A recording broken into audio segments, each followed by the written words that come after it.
welcome to another Rad Dad riffing on rooftops while riding rough-ins and using radial saws to reap right angles. Uncle Gary wanted to, God bless you, get into construction, but didn't know how to read a measuring tape episode of the Days Grimm. My name is Brian Michael Day. My name is Thomas Grimm. Who's joining us today? Corey Day. Off camera. Off camera. And then also not in the Days Grimm studio, Mr. Thad Holton. How are you, sir? Doing great. How are you guys? Awesome. Thank you for this location to film in. Mediocre at best, to answer your question. I have to deal with this fucking guy every day of my life. 34 years I've been alive with this fucking turd. I'm sorry. This fucking turd at the other end of the table down here who's not on camera. Thank God. Hey, but this location, extravagant. No, phenomenal location. I love this fucking table. We were just talking about it. I want to mention it more. It's like I think, does Rogan have a table like this? Is that what? But I like the tables. He got a bigger table after Mike Tyson. But yeah, the tables where they cut the tree long ways, and I think there's a name for it, like a live cut or something. Yeah, this is Live Edge. Live Edge is what it's Yes. called. I love these fucking tables. And you didn't epoxy this, right? This is just like sanded down. Standard. Like clear coat. Thing. Oh, okay. So My friend Brian Craig, local, okay. So does he do that for like a living, or he just hooked you up? does it for a living. Really? What does he have a business or something? Look him up. What? How do I look him up? Brian Craig. Brian Craig on Facebook or something? Oh, nice, dude. Fucking note taker. So Thad, we're in this awesome building, Yes. and you run a contracting company. Yes. Own it. I don't. I run forgot to shit, say. I own it. I did ask you when we first met. I was like, so what even goes into? So before we start asking questions, I'm getting sidetracked. Give the people a little bit of an introduction. 60-second kind of elevator pitch. Who is Thad Holton? I am a highly motivated entrepreneurship that puts family first and doesn't give a shit about what people say or think about me. So Do you listen to podcasts? no. No, none Not- at all. no. When I leave, Listen to this. Oh yeah, I listened to the one that you had with is it because you just don't have time for it yet? Busy Man. I was gonna say, dude, there's some like just from the few conversations we've had and everything. Like, I think you would really like Andy Frisella. Yeah. Dude's dope. I have to get focused. You know, like I don't watch a lot of TV and that because my wheels are always spinning with business. Do you listen to radio in the car? Yes. Okay. Yep. They were Tom, giving me shit about Jesus that. Christ, cut me off one more time. I'm going to cut your goddamn arm off. Yeah. What is your... I swear to God, I will cut your fucking arm off with a pocket knife. Stop it. Every time with this guy. What does a work week even look like for you? Man, so I don't sleep much. Do you come to this building? Yes. I Monday start through the day Friday, off you here. come here? Yep. Mhm. Okay. I'm a big notes guy. When do you so start? Like, when do you come in? I get up at 4. I'm in the gym by 4:30. Fuck yeah, dude. Then I'm here by 6. Sick, dude. That's what's up. Yeah. And Monday through Friday, are you doing Saturday, Sundays? No, man, that's what's pretty unique nowadays is there's not a lot of construction that goes on the weekends And unless you have to. It's good because you said you put Yeah. a lot of effort into family. Yeah. And focus Well, on friendship. and That's good. construction workers get up at 4 a.m. and normally are in bed by like 7:30, 8 o'clock if Yeah. you're, Yeah. you know, doing it on like a healthy way. But I feel like that time is like your window, or like you'll It's even go work. time, You'll yeah. even work like construction workers will work like 16-hour days some days, Yep. and then you need that weekend off. I feel like. Well, with the rain and everything too, you're dealing with Mother Nature, so you're all over the place a lot of times. But every day is different. You never know what you're getting into. Is that a nice part about contracting? Is it's not necessarily a specific type of Yes. construction. So like on a rainy day, you can be working on like a kitchen remodel. Inside, yeah, doing and grout and shit. Hell yeah. That's Yeah. what's up. I want to roll into death of the week because I have so many questions. I didn't even think we had one pulled up. I didn't have a father, oh. so I got a lot of construction questions. Okay, We've got a. I'll be your daddy. Awesome. That's so hot. Did you have a dad growing up? Yeah, hell yeah. Did he help show you how to be a So handyman? Yes. All right. I am who I am because of my father. Yeah, Dude, my that's daddy sick, right man. now is YouTube. Dude, dads are dope, man. Yeah. All right. So you've been through the ringer. You've watched a couple episodes at this point, so Yeah, you know love about it. this death of the week. Yes. It's not going to get good from here. No, let's get it. Corey, go ahead and scroll up for me, please, sir.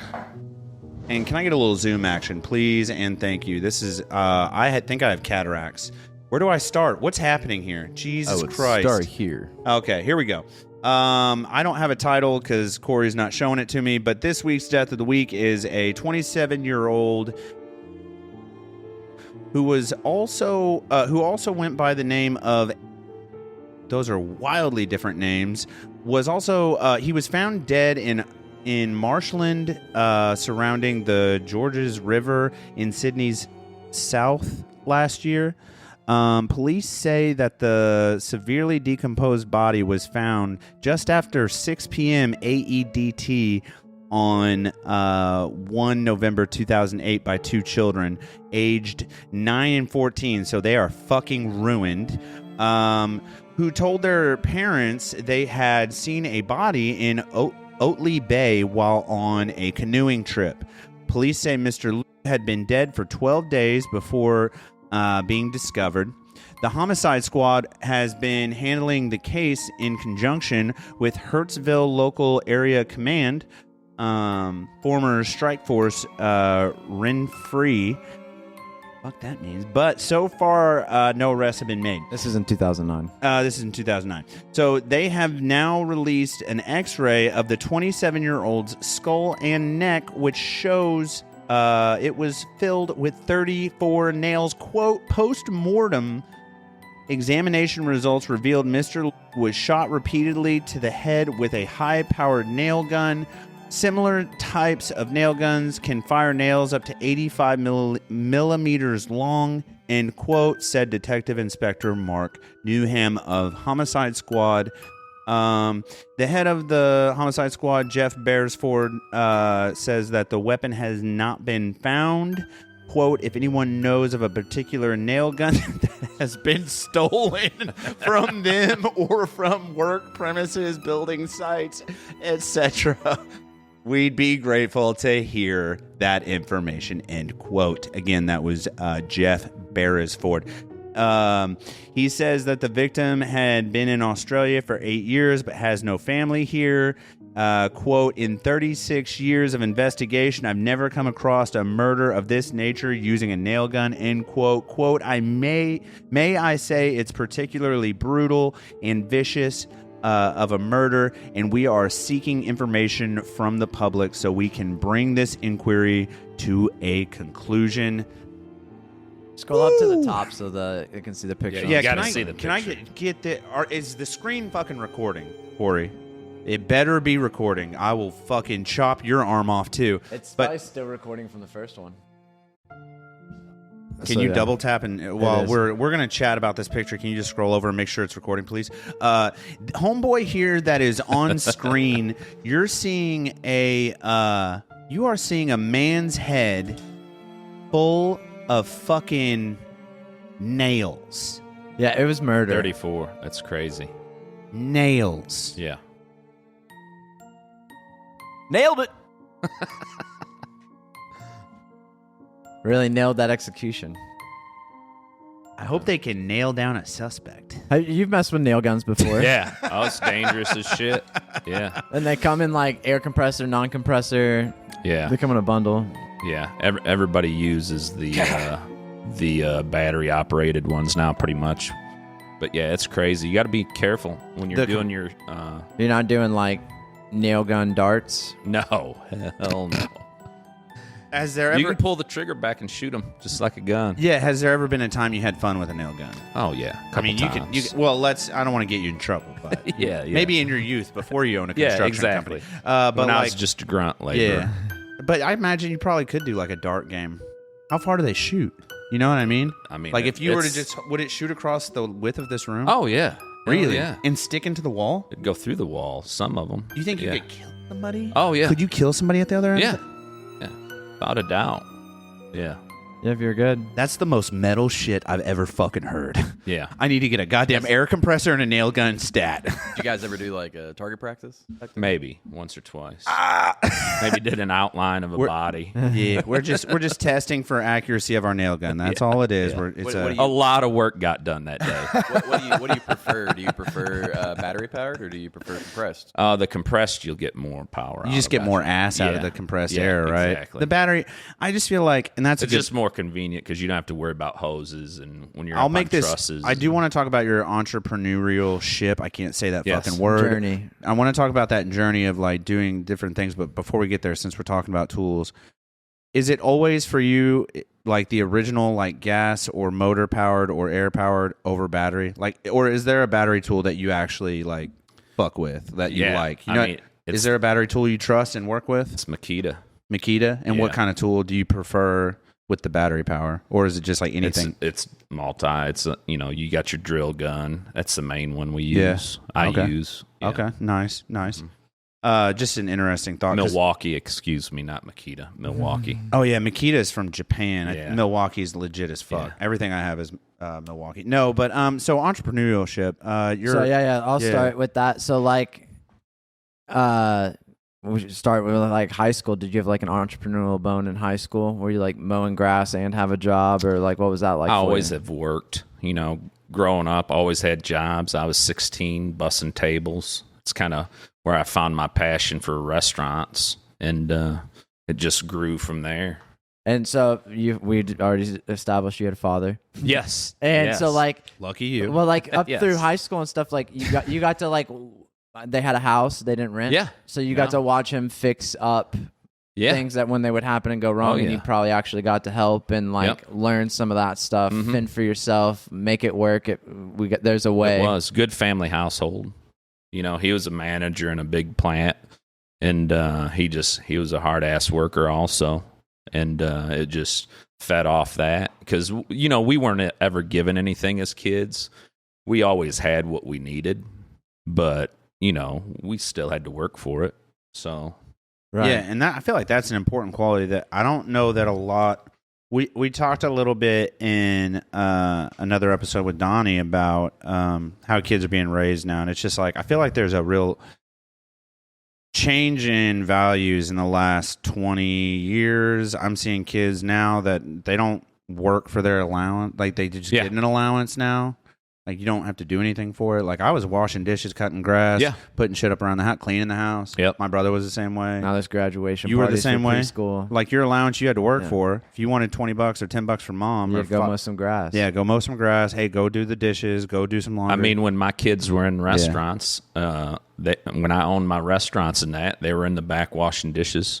Oh, yeah. My daughter still serves at the one that I used to own here in town, and it was just like, they would be like, hey, is there anything we can do to make money? They were like that from day one because I never would be like, hey, here's $100. Just go blow it. I explained to them, why they had the nice things that they did, growing up, and it stuck, so it meant a lot. That's Did you play awesome. sports in high school? Yep, football. So what happens when you graduate high school? You're serving. Tried college for a semester, until I found out that you could drop classes and get cash back. So once I dropped like 4 classes in a week and started going to the bars. And then I was in the restaurant business already, waiting tables, and I just worked my way up and started managing restaurants. And I knew I eventually wanted to own one. I just didn't know how I was going to get there. So. So how long did you work in restaurants before you decided that you could open one? It was probably, I don't know. I was probably about 5-10 years. So 5-10 years, that's enough. Like you said, you climbed up to management. So you got to GM, learn like influx of like how money or supplies, how to tell on inventory, all that stuff.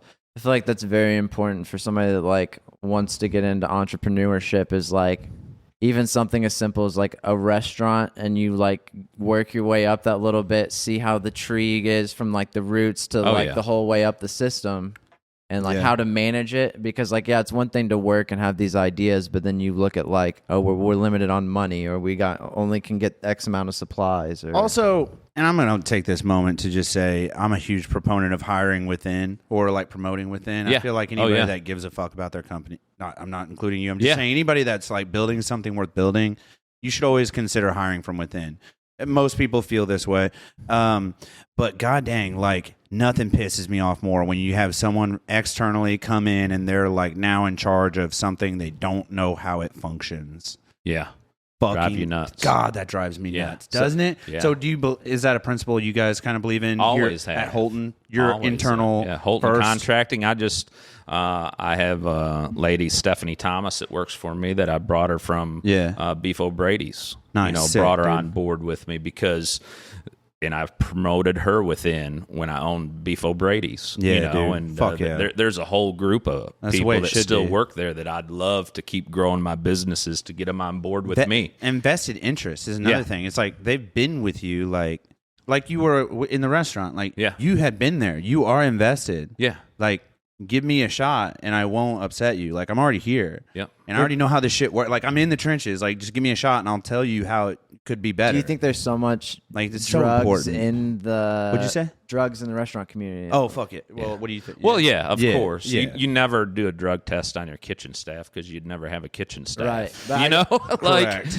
But it's one of those things of like, if you lead by example, because back in the day, nowadays, you can't do it with staff because you wouldn't have a staff. But I would tell my crew, hey, you can get the fuck out right now and I'll cook the rest of the night because, look, this is my business. Yeah. I'm not going to let it fail. I don't need you. What made you pull the trigger on a business? And then did you open like a franchise, or did you open your own? Got in franchise with Beef O'Brady's. It was actually brought to me and dropped in my lap just because they were looking for another owner. Like investors brought it to you? Mm-hmm. Yeah. And so, curious thought. Well, so Tom, you kind of overtook the wheel there, but we were talking about, I lost it. Anyways. Drugs in kitchens? No, I lost it. Fuck. Yeah, I lost it. Anyways, but that's interesting. So investors came to you and they were like, hey, here's this group of guys that, everybody talks about. I always say is it's easy to talk about being a business owner or wanting to do something.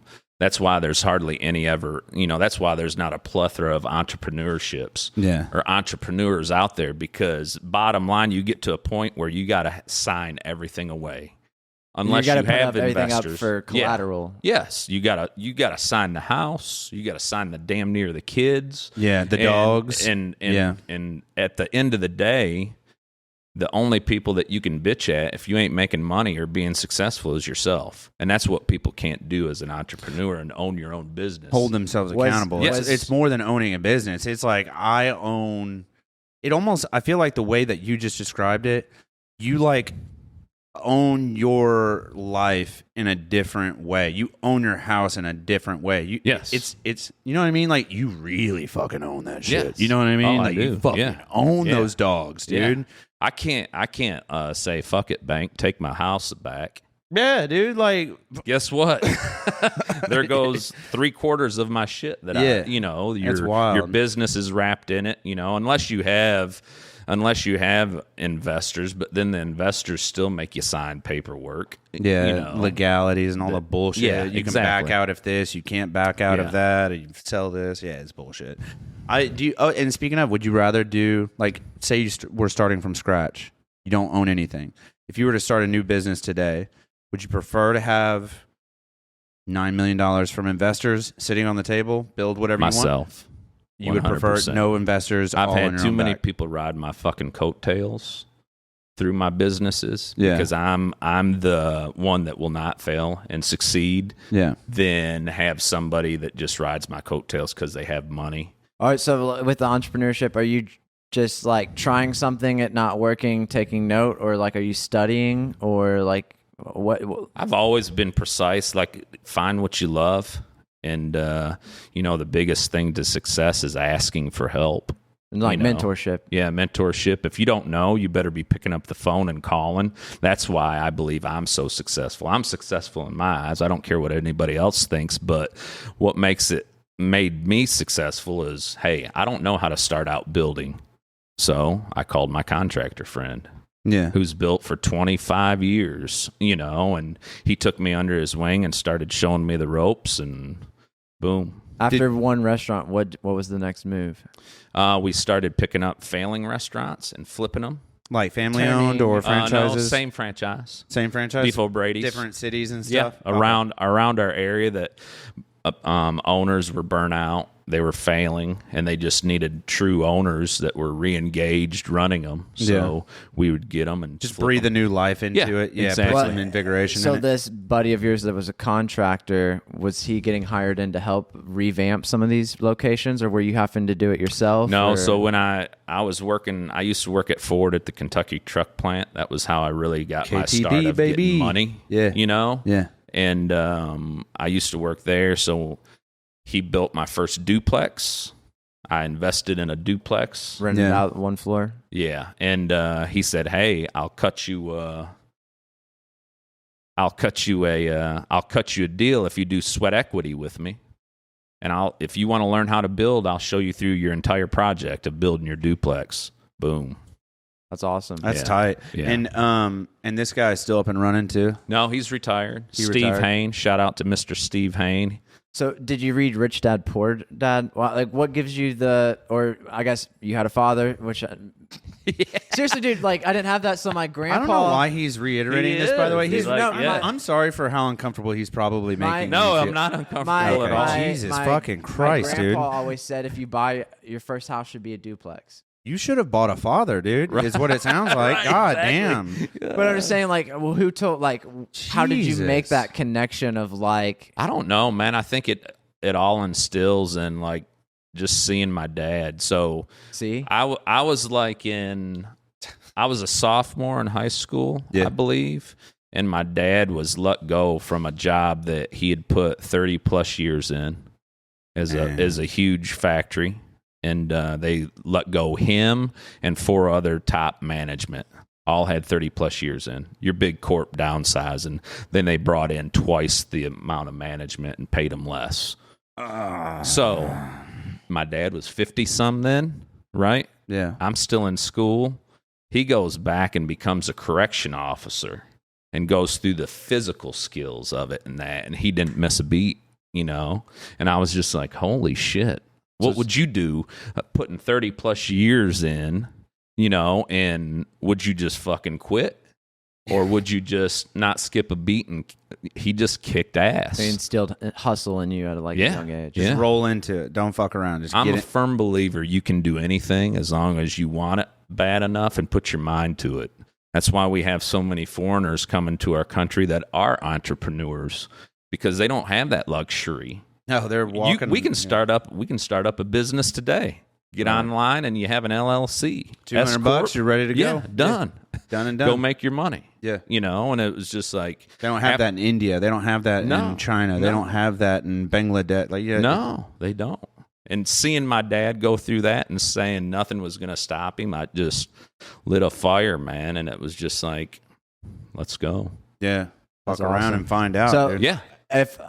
In my head, I'm painting an umbrella, essentially an umbrella company. You got contracting, you got the restaurants, you've got leasing property. Yeah. Essentially. Is that how you're doing Are those it? all 3 your fields? Or did you downsize from So the now restaurants? I sold the restaurants right before the pandemic hit. It was a blessing. Yeah, that's a major Yeah. blessing. You talking to God much? Because you we should be thanking him for that. We had one. a couple owners that wanted out, because what we did was we brought on true owners that would run each store, but they wanted out, so I knew it was a sign, and they took our last store right before the pandemic. Corporate bought it. Corporate Beef O'Brady's bought them. We had 4 at the time, bought them, and I jumped right back into building. The market was hot, and it was just like to go through the pandemic and then you were a necessity. You were able to build. I was just laughed, man. It was crazy. That is wild timing. So this is fairly new.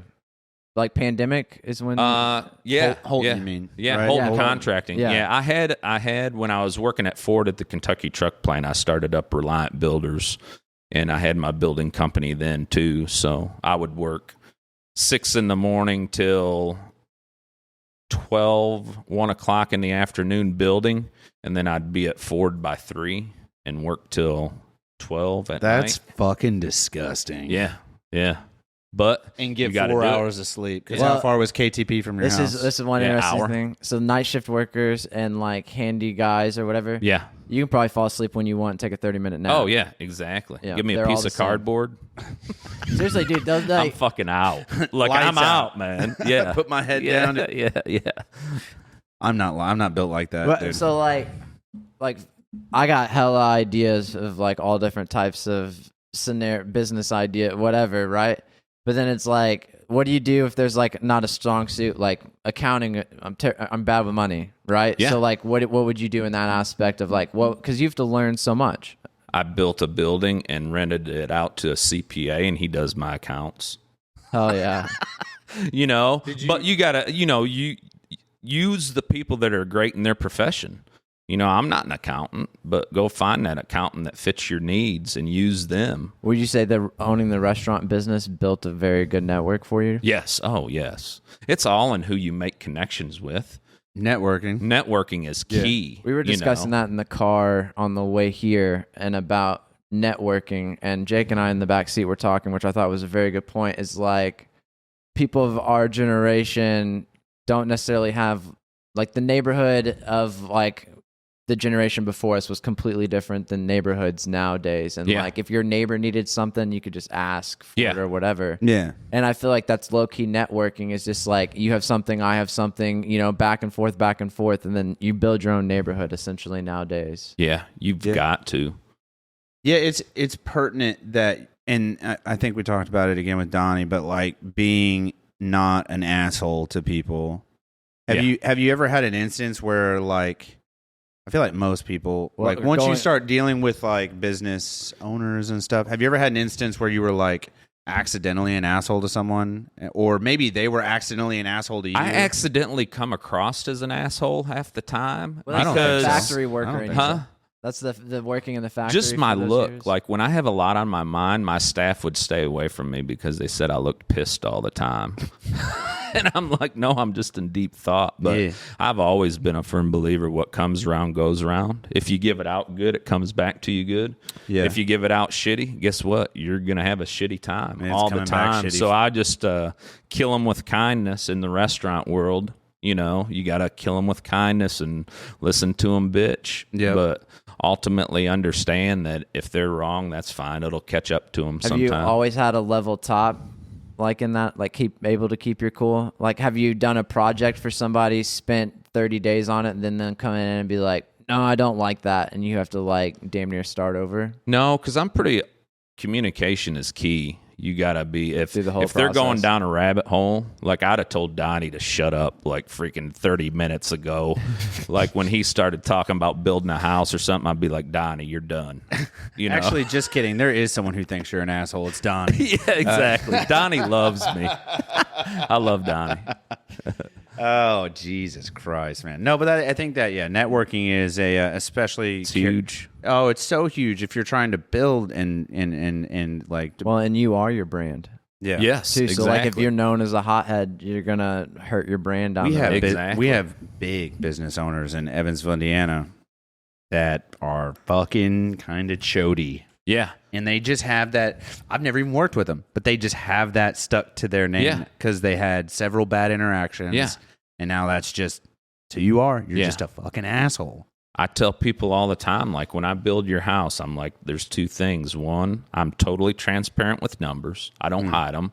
Guess what? Raw materials. Here's my labor. Here's this. Us as builders, we make $80,000 to $150,000 a house. It'll be on a line item on us. If you think you can build it yourself and save money, good luck. But I build a great house for a reason. And then the second thing is I'd always tell them I come with the house. Whether you want me to or not, I come with the house because you find what do you out, mean by that? Yeah. like you find out how good your builder is after you move in. What if you have a problem a year down the road? 5 years down the road. 5 years. Call me. Foundation or my subs still want to do your work. Yeah, it's out of warranty, but they did the work on your house. They'll probably give you a better deal, but I will still answer the phone. What's that like when you start you already had it and then you rebranded basically after you got out of the restaurants? Yeah. So like you were building like basically sublets people to build projects out. So now you're like a one-stop shop. Yeah. Yep. That's like the way to be, because like say you're building a house or whatever, but like your buddy's a plumber, you know, you can call him in. Yeah. Or you. I'm right now. I'm just a GC now. I don't know what that means. General contractor. So I don't do any hands-on work anymore. I sub most of it out. There's no builders nowadays that have their own crew, because it's too hard to keep a framing crew. 2-3 guys to build a house. You ever nail gun somebody to a board? No. Just have you seen that where they do that to like guys on their bro, shirts? he wouldn't admit to it if he did. They It's do like it to like their asking a shirts and mobster if he's killed somebody. Where What were are you in stupid? 2008? Exactly. No. God, do those you remember guys where that you got- were during 9/11? Huh? Yes. Just a random thought. You said 9 something. It made me think of 9/11. Where were you when 9/11 happened? I'm just curious. I was at home laying on the bed with my child, watching TV, and it clicked on. Just shut down everything. Yeah. Isn't that wild? Yeah. I was in school. Or no, I don't it know why wasn't. thought I was about in that. school. I was thinking of another one. I was in school, and the teachers were watching it in one of the rooms. Yeah, they shut our whole class down, rolled the TV in on that weird fucking... Yeah. Yeah, dude. And they were like, hey, I know you guys are like growing up and your brains aren't formed yet, but we're all going to die. Check this out. And it was crazy. We made a joke about it on the podcast. How traumatic is that? Yeah, all the kids in school. They made me see it. I would draw on the top of every school paper 2 towers and planes hitting them and like smoke out on the top of all my papers. Dude, yeah. They made me go see somebody. How for fucking traumatic. You ruined his life. Thanks, Teach. You didn't like draw a picture of your dad? No. You didn't have on top of I mean, that's what I just, or maybe next to the towers. No, was not. Fucking heaters, dude. God dang. That's for asking me if I ever nailed anybody to a Get board. fucking roasted. Roasted. All right, so sorry. But hashtag never forget. Onward. Let's off of 9/11. What were we talking about? Contracting. Yeah, contract. Yes. So almost nobody that owns a construction or company. Everybody's has crews for everybody. You know, so we're you have, subbing like- everything out. Do you have like reggies? You know what I mean? Like some regs that you hit up. Like Oh the yeah, sa- yeah. the same- I don't job jump with my subs. You know, you keep the ones You build that connection. You got the trust with them. You know, you trust them, and you know that they're doing a great job. Has there ever been projects that like, so like I used to deliver municipal supplies to construction sites all over, and Yeah. it's so cool to like drive back by and be like, oh, I delivered the netting for underneath this road, or hey, I delivered all the water piping for this entire subdivision. Do you get that a lot when you drive around and you're like, I love I it, built man. that. Yeah. I love it. You know, it doesn't come commonplace if you love what you do, and it's just like knowing that it's to see the excitement of the families. You know, when you build something from ground up, I love every stage, just from the cutting of the dirt. You smell the fresh dirt. Yeah. And then just to build a nice, awesome house and a family, whether they're just starting out or kids moving in, it's a good feeling. I'm big on wanting to like leave a legacy, not wanting to be forgotten or whatever. But it's like you build a house, not only is that generate like that family gets their use out of it, but then like 4 or 5 more. Yeah. Like just that touch across people that you don't even think about. I never thought about the guy that built my house way back when. Right. When you build a home, so like I had an uncle, rest in peace, Unc. He passed a couple years ago, but he was big. Melmar Properties in Evansville. I don't know if anybody knows who that is, Yeah. but that's who he was, and he did industrial contracting. Nice. Yeah. So he would take bids. Commercial. Yeah, commercial. He would take bids Yeah. from whoever needs a foundation laid and a building put up. Yes. Melmar was your guy in Evansville, which is like 250,000 people almost. Yeah, almost, it's if not huge. more. Yeah. Pretty big spot. Yeah. His name was known, and my question is, every building he would build, he would put a seal on it. Easter egg. Do you have just a seal, and it would be evident from the road. You can still drive around Evansville now That's and cool. go look at a couple buildings. The seal will either be on the front door, like in the lathed in the concrete on the front door, like formed in the concrete, Right. or it'll be concreted in the ground as you're walking Yes. into the building. Yeah. So do you do something like that when you build a home? Nope. You don't stamp your name on it? Just the love I leave in it. So I was thinking about this the other day. I'm going to start a sleeve tattoo on Thursday. I'm starting my left arm very soon. Yes. And I'm thinking about once I finally get it finished, I want the tattooer or the tattoo artist to like sign my wrist on the inside. Yeah.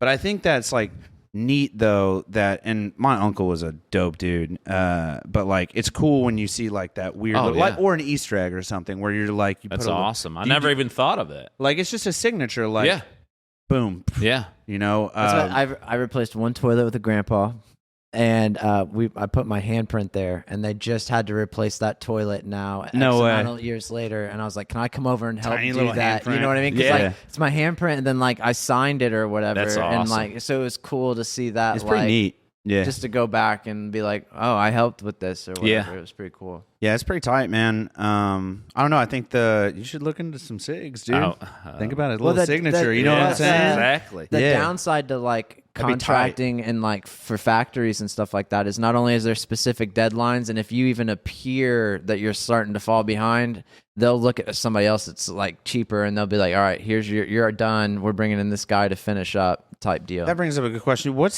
What does competition look like here? Like in this area, like how many haters you got out here, dude? So where's the bad blood, dude? So this is how I handle that. the day I start worrying about other builders is the day I need to fucking quit. No, but okay. So let me ask the question this way: do you have a lot of other contracting? There's companies? not with all our like the Haynes and everybody that's been retiring. There is not a lot of good contractors around. You know, there's probably about 4 or 5 in our area. You know? Yeah. So, but there's plenty of work that goes around. I was going to say there's probably enough love to go around for everybody. No one's like meeting each other in parking lots outside the Waffle House or anything. I don't ever expect that to happen, but you know.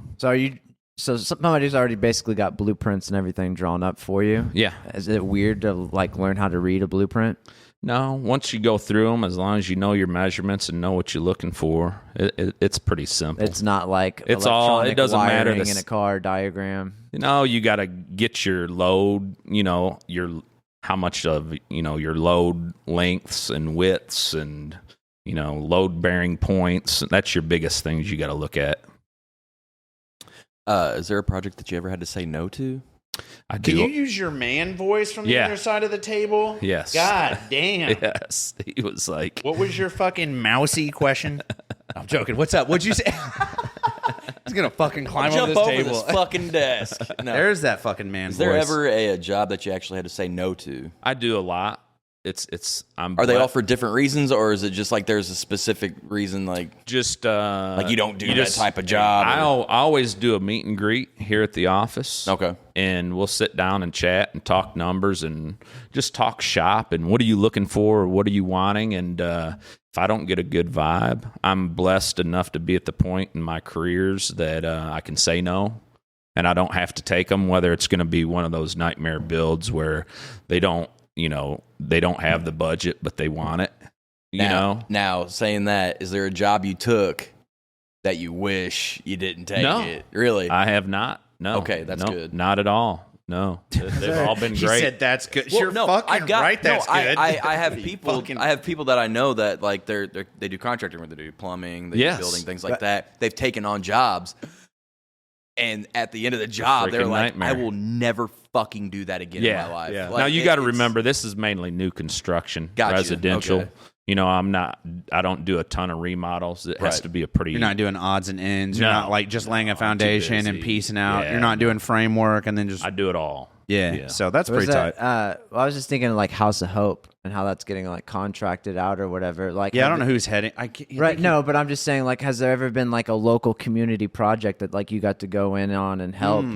Good question. Yeah. They have one around here, and there's already a builder or two tied in with it, so they handle it very well. I just meant like charity. Like, what do you do to stay active in the community? So there is a organization out of New Salisbury, and we donate to her yearly. I think, and what she does, it's for all the school systems, and she supplies clothing. You would not believe, like just underwear and socks that kids need. in these schools. I got a growing kid, and it's never need enough. When I owned Beef O'Brady's, we got highly involved in all our communities and mainly the schools and the school system. And it's sad what our kids have to go home to, that we as the fortunate ones that have a good house to come home to, that you don't know. And she does an awesome job out of New Salisbury. You're putting me on the spot. I cannot remember her, her organization. No. We can put the link in the bio. We'll figure it out before the end of the weekend. She's open 24/7. She has her own printing shop. She does T-shirts and that, but she has an area in her building where kids can just come in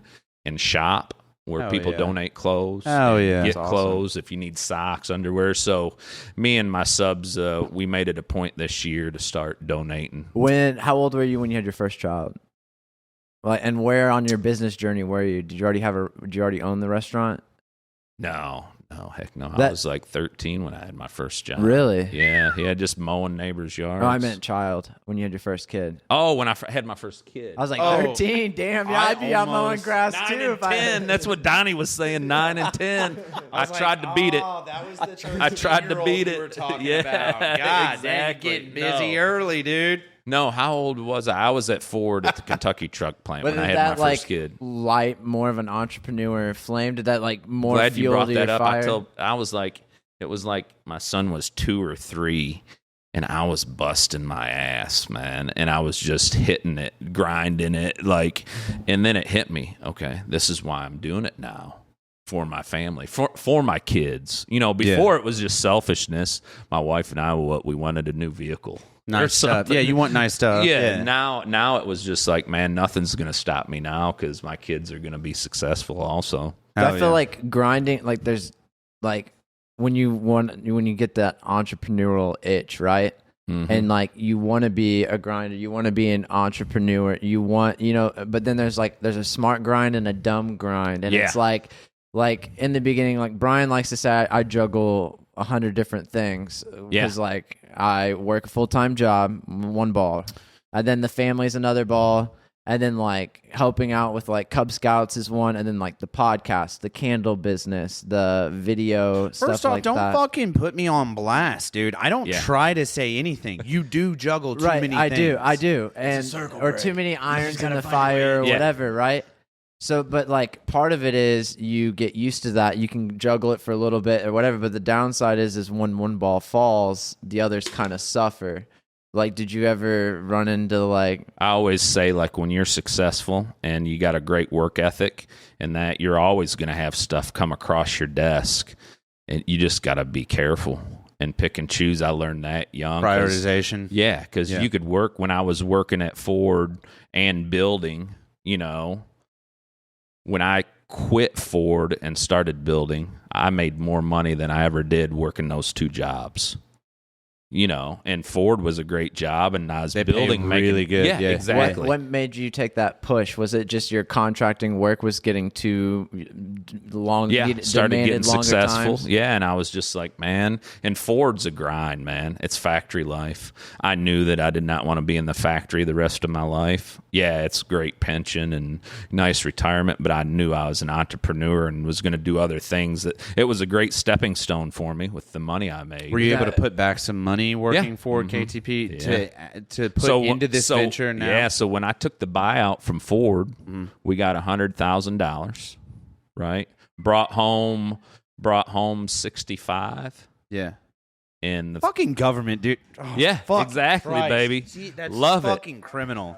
That is fucking criminal. Exactly. God, I rolled it right in. It was my first cash injection for Corydon Beef O'Brady's. Oh yeah, nice, dude. So doing. Fuck, man. I've fucking settle down over there, dude. You're overloading yourself. Down. Jesus. He said, settle down.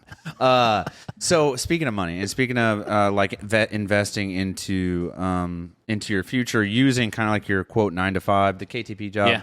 Yeah. When you got that 60 or 70,000, whatever it was, and you plugged it into this was you jumping in off the bridge. Yeah. You're fully committed now. I'm done with you, KTP. See you later. I'm all in on this.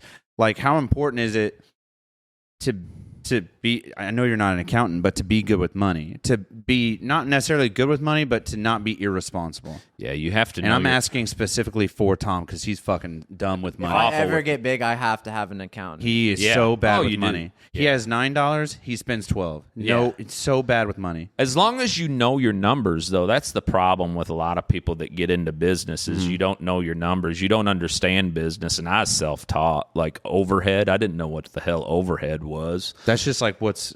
Yeah, these the rafters and stuff, right? Yeah, Isn't that what you're talking about? Overhead, the cost of what it takes to run your labor business. And raw materials and all that stuff. Electricity, your sewer bill, your water bill, everything. But that's the key is you got to know your numbers. At least you don't have to be an expert. That's where the accountants come in. But if I need $7,000 to pay my bills for the month, I need to be making at least 8 to 10. The downside to me is I feel like money's something I mine for. Like I can always make more of it. I got $9 and you treat it accordingly. I'll literally go mow somebody's grass for $20. Right. You want me to wash your dishes? Whatever. I'll get it done. It's so funny that you have this concept of money. You're like, it's fickle because I can make more, but I want so much of it. It's like fucking slow. Listen to yourself talk. You're a crazy person. We've work smarter, not harder. Well, I was gonna say as an entrepreneur, and you've had this entrepreneurial spirit in you. Yeah, the rat race almost seems like suicide. Do you never have that dark side of like your mind? Like I feel like every day in a rat race job, you're like, "Fuck, I know I'm meant for more." It's different when you own it. It's different when it's yours. Because like on my worst days at Beef O'Brady's, I would walk into my restaurant and look around and be like, man, this is all fucking mine. Nothing's going to stop me. I don't give a fuck that 2 cooks just called in. I'm going to get back there and show them that I can do it without them. They can fucking go find a job somewhere else, and start getting on the horn and that. But it's different when you got ownership in it. Instead of just working for the man, you can be the man, and it's just totally if you got the right mindset and keep like it. You said, you got nobody else to rely on but yourself when it comes to that. Yeah. So what do you say to your team, like the 2 guys or just the team that actually showed up to work that day? How do you keep that? The team that relies on you, that you employ, or whether it be Beef O'Brady's or Holton Contracting, whatever it may be, what do you say to them that like gives them that fire? I mean, I know we talked about internal promotion, which is that gives them a little bit of incentive to like be invested, but like how do you like keep them going through positive the daily grind? Reinforcement, right? Letting them, because this day and age, everybody just wants to bitch and point out what you're doing wrong. Come on a job site and fuck, you didn't cut that right, or why didn't you do this, or why didn't you clean this in the kitchen, or you should have you should have greeted that table quicker. You walk in and say, man, you guys did an awesome job last night, or this looks great, keep it up. Hey, I've got 5 more houses coming down the line. Let's kick ass. And then on the flip side, negative. How do you handle the contrast to that? You know what I'm saying? Like, how do you handle the disgruntled worker that's just mad because he has to work in general? Well, before we get there, how do you, like, you walk in, homeboy just fucked a backsplash. It's just all jacked up. And he's, like, trying to, like, maybe fix it, or, like, maybe he knows it's fucked up, or, like, but, like, how do you handle, like, basically the contrast of what we were just talking about? Like, the negative stuff. In my position as the owner now, I'll call his boss. Okay. I don't handle that. Fix it, Gary. Yeah, exactly. I'll call him, and the key is I'm not an ass or a dick with him. Yeah. I'll be like, look, man, you know, it's jacked up. He really fucked this up. You need to get eyes on it and see him. And I know they're gonna fix it and make it right. Yeah. He's having a bad day. No need to get upset. Yeah. It's not the final product. But if he keeps doing it, then we got a problem. Now, back to your point, the disgruntled employee. I feel like it's like a cancer where it spreads. Like if just like being nice to somebody and it's contagious. You wave at somebody, they're gonna wave at somebody else. You cut somebody off. They're in a bad mood. I had a flashback when you said disgruntled. I had one guy, young kid. He was 17 or something, and I walked in the kitchen and I said something to him, and he told me to shut up. And I just looked at him and I said, get your fucking ass out. And he's like, I'm sorry. And I was like, right the fuck now. That's the only time I've ever said get the fuck out to anybody. Like, it's crazy though to think about like people as a whole. Like, I work in a tight space area, you know, whatever, you come in and you're in a bad mood and you're not acting any certain way to anybody around you to, you know, whatever, you just put your headphones in, get down to the grindstone and to work, and it's like, it's contagious. Oh, it is. It's like cancer. It'll spread. It's wild. Yeah. It's wild how attitudes and emotions, we're such creatures of like forming to one another. You know what I mean? Yeah. It's like if I'm anxious, I'll pull them aside and talk to them just one-on-one. Like, hey, what's going on? You having a bad day? Yeah. You need to get out of here. What's up, dude? I feel like that's one really cool thing that like one of the few cool things that like society's bringing on is like that aspect of like a mental health day of like you literally just need to take a breather, you know, like cool off a bit more or whatever. I feel like that's one aspect like that's really cool. I was gonna say, what kind of like as an entrepreneur, like your investments from here on out, like are you bankrolling everything back into your business? Are you investing in stocks? Are you investing in buying like laundromats or other small businesses? And you don't have to like give away any secrets, but like what are like suggestions or tips for other? I've finally got to the point where I invest a little bit, you know? I tell you what, my first savings bank, you can invest with them and you can actually use their money as collateral and they don't take it out of your investment. Okay. Huge. Shout out to First Savings Bank. First Savings Bank. Yeah, it was crazy. Instead of investing in like your Edward Jones, it's the same concepts. You do the same, but that was an eye opener for me. You know, until I started selling some businesses, because that's the biggest thing is you always have your money tied up in your businesses. So, but once I found that out, that was like a no-brainer. Well, we just started up a cabinet company this year through HOLTON Contracting because my cabinet company closed, and it was just one of those no-brainers. Like kitchen cabinets? Yeah. So hold on, has anyone lost any fingers yet? No, nobody builds their cabinets. Donnie didn't have a lot of great things to say about cabinet companies. Dude, they got the cabinets. Donnie is not ever going to work for HOLTON Cabinets. Okay, they got cabinets now that don't slam. They just like slowly go in like those toilets. Hey, that motherfucker's going to be talking the whole time and getting no work done. He should be your door-to-door guy when you go to redo people's... I'm fucking dead, dude. He was talking about cabinet companies, and I was like, shit. Do you ever find... a phone call to a buddy? Yeah, go ahead. It's a black bike. Pull him over. Do you ever find in your supply chain, like you really like a certain type of cabinets or like a certain brand, and they stop the brand? Not yet, no. Kemper is the way to go. It's my brand that I use, so far, so good. Do you think you would ever hire a blind person? Jesus fucking. Yes, I would. You would? Mm-hmm. What do you think you could utilize a blind person? Well, I have friends that, you know, may or may not be available. You know what I mean? What would you use them for? Not accounting. Not accounting? Yeah. Okay. There's jobs. There's something for him. Yeah, we'll find something, right? I didn't know. Are you being serious? Yeah.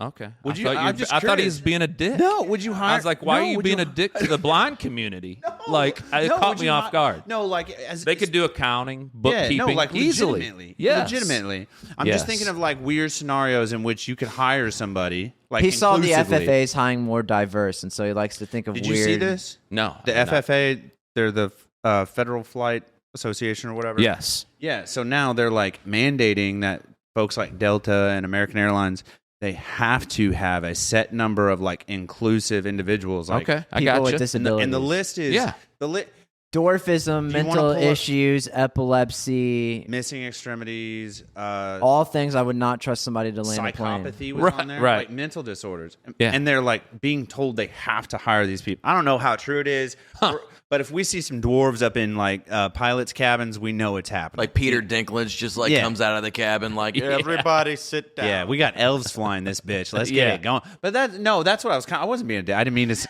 No, Damn, dude, I didn't mean I to was like, damn, he's getting dark quick. Trying to put me on the spot. I love the blind community, man. Yeah, exactly. No, but I just Dude, they got a lot of blind sports. We got into blind fighting. They do dude, blind you fights. seen some of this stuff, man? It's wild. So we'll take you down a rabbit hole when we turn off the cameras. There's true blind fighting where blind kids will just fight one another. Yes. But then there's also like you have vision blind and baseball. you want to pretend to be blind, so they blindfold you, and then you guys just. That's awesome. They also have got like baseball for blind kids, soccer for blind kids. You can hear that stuff though. Yeah. Guaranteed. Yeah, it's a wild awesome. little rabbit It's a good hole time. we just went off on. I just really, I'm all about What are inclusivity. your hobbies outside of work? Because this is where we'll get into. Yep. Good point. Harleys and working out.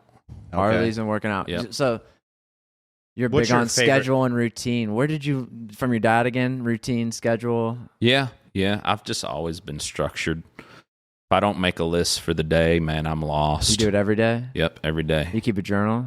No journal.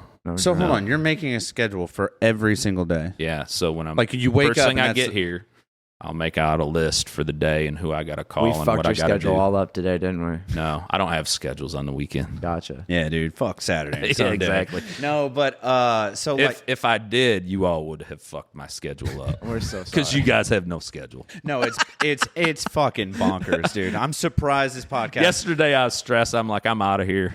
Yeah, Here's the keys. It's too much, dude. I'm gonna be honest with you. This guy's a wild card. It is. No, but like, so you wake up at 4 a.m. Yeah. right? Yep. And then you're getting here by when? 5 or 6? By 6. 5 or 6? Yeah, because I hit So the gym. Are you making your schedule at home before you leave to the gym? But the gym is just like, that's happening. Gyms, get it going. And then you get to here, and then you make your schedule for the entire day, every day. For the entire You day. sauna or cold plunge? Nope. Oh, no, I do a 2-minute cold shower every morning. I like that. That's good. You're a big nose breather? I don't know. I know that there's certain ways to breathe in, breathe out. Right? Is that where you're going? But yeah, like Yeah. we The started, guy who did Wim Hof? Wim yes, Hof, yes, yeah. exactly. We yes. did. We started.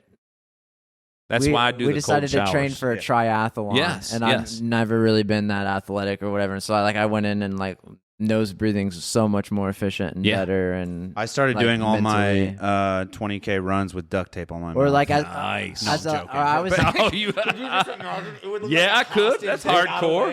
I love I it. was sending pictures of Brian. Like, Nobody'd photos. be running around. I was you. sending him photos of me before I'd go to sleep. I'd tape my mouth shut. He and was. I was like sending him a selfie. There's or like whatever. mouth tape, and he was doing it. I was Yeah. like, bro, you're Yeah, gonna, it's called fucking hostage tape. you're gonna Who die. the fuck came up with that PR? But also, stunt? like, it also affects your mental. Like, get it. Oh, yeah. like breathing through your nose, and like as a bipolar person, like if you breathe a certain way, it actually. Oh, like, I should have led helps with this before you let us into your office. He's fucking crazy. Yeah. yeah. He's diagnosed bipolar, Nice. schizophrenic. But yeah, I feel like routine's huge and like stuff like that. That like the normal brained people. Cold do. showers are the way to go, man. Yeah. If Yeah. I had the cold bath at the house, I'd do it all the time. in the morning But is the oh, best. unbelievable! Yes, The every best. morning. I hate I a cold do- shower at the end of the day. Oh, It's you fucking can't. annoying. No, it'll get yeah. I do the pumped. polar plunge for the Special Olympics.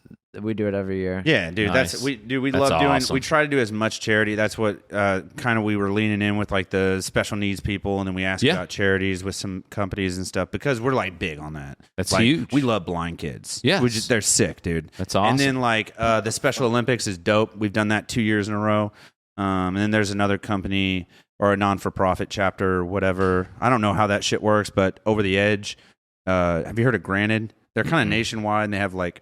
But yeah, we worked with Granted for like 2 years now. We're just big fans of that. That's what it's about. Yeah, for So, sure, 100%. For motorcycles, when did your love for that happen? I've had that my entire life. Yeah, we got So- another 15. We're good. Yeah. So like, have you ever laid a bike down, fucked yourself up on it? No. No. Hit a dog. That was the closest I got to being Sheesh. killed. How do you hit a dog and not lay that bike down? So that's what the crash bars are for. Luckily, mine I have. Oh, these Road little- King the ones that stick out on the yeah, front. on the front. Yeah, And it just happened to be I was riding in a group, and my buddy saw it and slammed on his brakes. And by the time I got forward, You also, so we're in like hobby time activities and stuff like that. How did you get involved in a film? Oh, big Donnybrook. Yeah, talk about that, dude. And I love that we're ending on this. A-list actor right here. You guys forgot that. Honestly, we need to add that to your credentials. Yeah, please do. Put that in the notes. We're not even going to mention that this interview is about construction. We're just going to say interview with A-list celebrity Thad Holton. And everybody will watch it and be like, who the fuck is that guy? Like, yeah. I was like, no, watch Donnybrook. No. Okay, so best what was that friend, like? Frankie Bill. Oh, Frankie. The one and only author nationwide. Yeah. Unbelievable.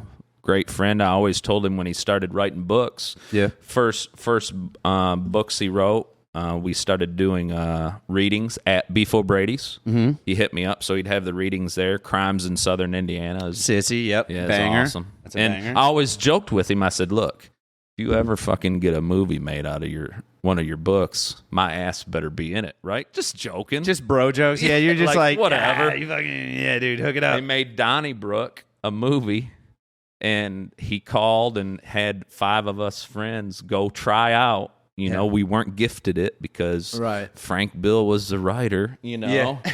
And 5 of us went and tried out. Next thing I know, 3 of us made it, and here we are in this movie. Yeah. What's that like, having to memorize lines and stuff? We weren't that good. We didn't have no lines. Well, you said A-list celeb. Yeah, you said A-list. So we were actually considered, we actually made it into the Actors Guild, first movie. And we were inducted to the Actors Guild because we were considered stunt doubles and stunt men because we were one of 20 fighters, was it, Donnie? Yeah. One of 20 fighters in the cage.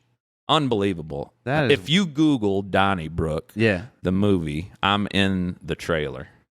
That's awesome. Yeah. Well, and what's it like just being able to be on set? It was awesome. It was one of those top 5 moments, unbelievable experience.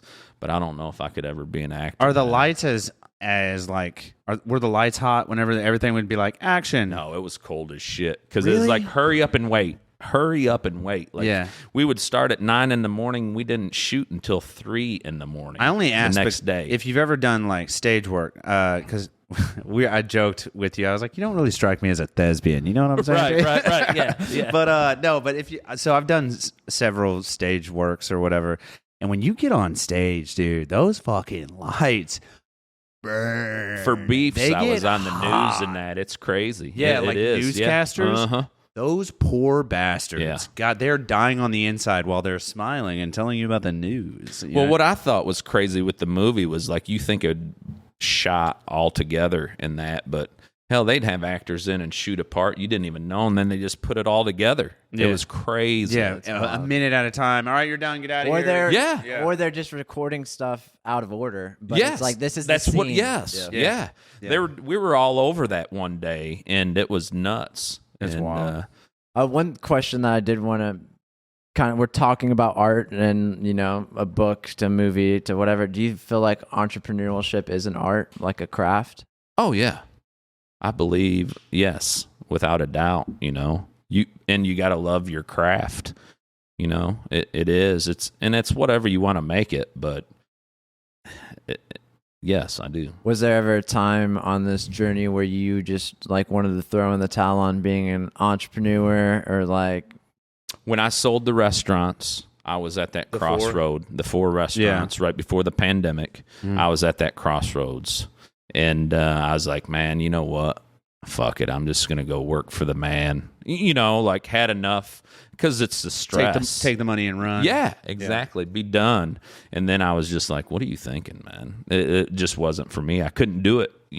So what pushed you? What was your fuel on the fire to rebrand and form? I knew it was a no-brainer. I knew I wanted to get back into building, because I loved it before. Everything happens for a reason. And there's an enjoyment in it. It's like, I did that. It is. This is the first time that I have 0 partners. I took that leap, and made it happen. So it's all on you. All on me. If one of your contractors, takes a dookie in someone's kitchen, that falls on you. Yeah. If a house collapses, that's on you. Yep. You can't share that guilt with anyone else. Me, baby. Do you have a board or somebody else you can bounce ideas off of? Yeah, I always have. Yeah, there's some builders in that I still call, and I will. Because that goes back to, if you're not willing to call to ask other people the questions, then you're going to have a hard success rate. What piece of advice would you give to our average listener out there? Maybe they're an entrepreneur, or maybe specifically for construction, or maybe to be an A-list celebrity. But what's your number one piece of unsolicited advice for the listener? That's good. I always tell people just to put in 110%. Do business one way, and that's the right way. Be true to yourself. It all starts with you. Yeah. And if you don't know, call and ask. That's the biggest thing as business I've found. There's so many people that want to help you, but you just got to ask first. That guy that looks like an asshole that you're afraid to call and ask, he's one of the first ones that'll jump on board with you and help you out more than likely. Because if they are successful businessmen in the right way and do business the right way, then pretty sure they've made those calls and asked for help. Because we as guys, think of it as a sign of weakness to ask. I don't know how to do something. Yeah, or it's an ego trip. I'm not gonna. I'll just figure it out. Fuck that. I'm not gonna call that guy. No, man, do it. There's so many people that want to help. It's only gonna make you stronger and more successful. Agreed. Fucking agreed. Cool. Wise words, man. Wise words from a A-list celebrity. Yes. Dude. So we're coming up on an hour. It's been a really great time. We are eternally grateful for you letting us set up everything in here. And it was a privilege getting to meet you. And leave it here. Yes. I know we're taking up... No, hell no. I hate putting people out, but thank you. Holton Contracting. Go to my Facebook account. Yeah. Tell people where they can find you if you have any upcoming events, shout outs. How far out will you build? Because we have a pretty good following in Evansville. How far out do you travel? Would you be willing to take work outside of Corydon? I have. It all depends on the situations. Okay. And where I'm at. But we do have listeners kind of all over. Yeah. Yeah, and I just want to say, you said Frank was well known nationally. Well, there's some lady internationally that became a fan of our show after Frank was on the first time. And she still watches every week, comments on every post. Polish, mate. I can't remember. She's not Polish, but Frank is the man. Frank is the man. We're all here because of Frank. Right. Let's give it up for Frank. Yeah. Hell yeah. Amen, brother. Amen. He loves it. He loves it. Yeah. God, my nipples are getting hard. I know. All right, man. But no, seriously, thank you so much. Thank you. I feel like anytime. I feel like we're putting you out, but you're not. I'm just very appreciative. So thank you. This table's amazing. This space is amazing. And we're definitely gonna come. You're amazing. You're a great dude. Thank you. Been a pleasure to get to know you. And thank you guys if you've made it this far for listening and or watching the episode. Another thrilling episode of the Days Grimm. My name is Brian Michael Day. My name is Thomas Grimm. Yeah, I'm Corey. Yeah, not on camera. And then this has been Thad. Thank Peace. you so much, sir.